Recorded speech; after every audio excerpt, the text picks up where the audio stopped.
さてどうも、シェフのジョージロです。暑い時に食べたいものって思い浮かべると、やはり辛いものであったり酸っぱいもののことの方が多いような気がするんですよね。そんなわけで今回はですね、カレーライスを作っていこうと思うんですけども、少し中華の要素を取り入れたいと思います。使っていくのは夏野菜。カレーの素晴らしいなと思うところはやはりこの野菜を選ばないというところでしょうかね。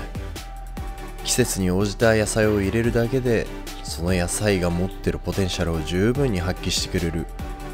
というか、もはや全部カレー味にしてくれるというところがカレーパウダーの凄みといったところじゃないでしょうか。もはや説明不要の国民食であり、子供からも大変愛される料理の一つだと思うんですけども、なんでこんなに子供に好かれるのかとふと考えた時にですね、このカレーが持ってるスパイスの力というのが野菜のえぐみを絶妙にかき消してくれるところだと思うんですよね。よくある例で言うと人参。お子ちゃまにはちと難しい野菜ですよね。ですけどこれはカレーに入れるとたちまちいるかどうかもわからなくなるくらいの魔法がかかり、ルーと一緒にもりもり口に運んでいけます。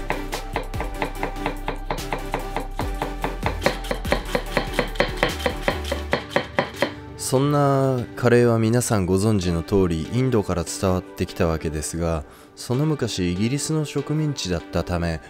カレーは一旦イギリスに伝わったそうです。イギリスでも大変人気が出たそうですが、いかんせん一からスパイスを調合するというのが非常に大変だったそうで、そんな背景から18世紀か19世紀頃にカレーパウダーというのが発明されたそうです。そこからさらに小麦粉を加える輩が現れ始め、現在のようなとろみのあるカレーが誕生することになったそうです。この今作ってるカレーはテンメンジャンと食べるラー油を味の骨格にしようと思いました。カレー粉はですね、中村屋の純カリー粉。そこにさらにクミンを少量加えて清涼感のあるスパイシーな香りをプラスしました。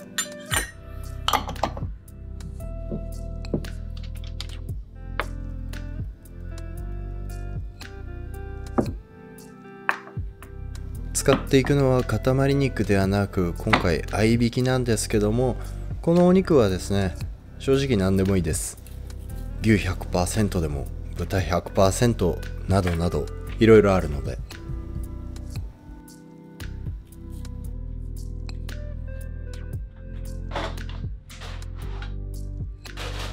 まずは強火にしたフライパンで野菜をさっと炒めていきます。夏野菜は油との相性がいいですからね。さっと熱を加えると程よい甘みが出てきて、香りも鮮やかになりますね。ここでは火を入れる必要はなく、本当にさっと色が出たら引き上げるといった感じです。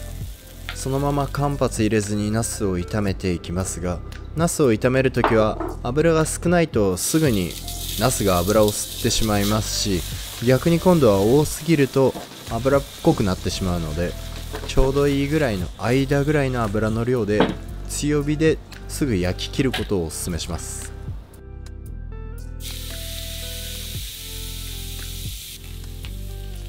そのまま流れで肉を焼いていくのですが、肉を焼くときはお好みなんですけども、すぐにほぐさないで両面にしっかりと焼き色をつけます。ある程度こんがりと焼き色がついたらヘラでほぐしていくようなイメージです。高温で焼いていってかなり肉をカリッカリに仕上げていきます。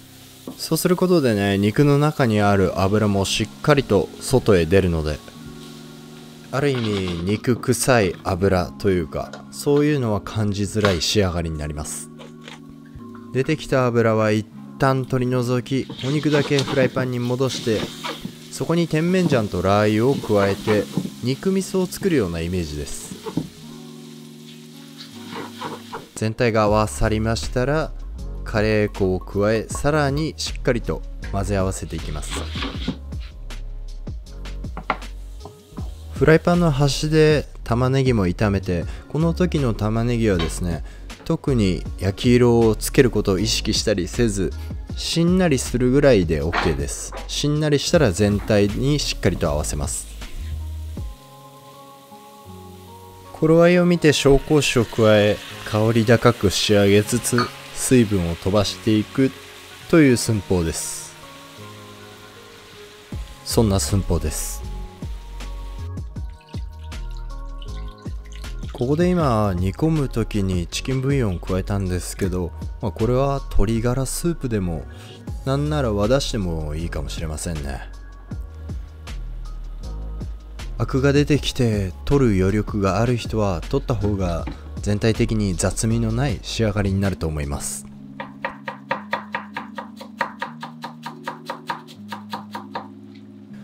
ここでパセリも加えて、全体的に辛みのあるカレーにさっぱりとしたほろ苦い香りのアクセントを加えます。というのは建前で今回単調な茶色になってしまうのに恐れをなしてパセリ様に助けていただきました。ちなみにさっき入れたのは片栗粉です。これでとろみを出します。小麦粉の代わりですね。よし。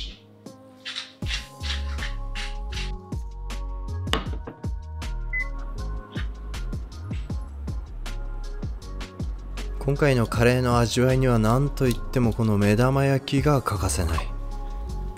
いんです。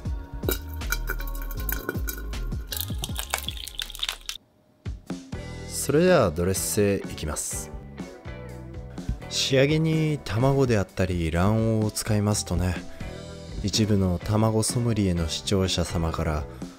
料理人が仕上げに卵を使うのは逃げなんていう名言もねいただいたりするんですけども、美味しいので使わせてください。卵。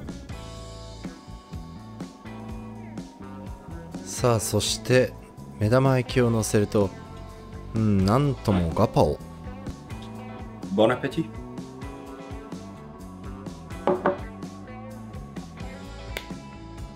していきます。これはうまい。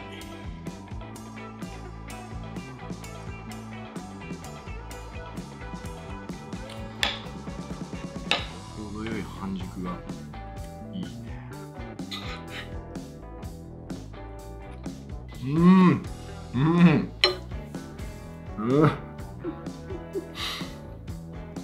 うまし。間違いないね。間違いないというかもうやばいなこれ。食べるラー油感もしっかり残ってるなこれ。あと甜麺醤の旨味もしっかりしてて、あとは鶏だしのねこのなんとも言えない滋味あふれる味、いいよねこれ。程よいこのカレーのスパイス、辛さ、かなり絶妙だと思うんだけどな。うまっ。これは止まらんな。お米いっぱい炊いといてよかった。というわけで食べるラー油を使ったカリーでした。レシピは概要欄にリンク貼っておきますので、よかったら覗いてみてください。Twitter や Instagram の方にもお越しいただけると幸いです。それじゃあまた次回の動画でお会いしましょう。アビアント。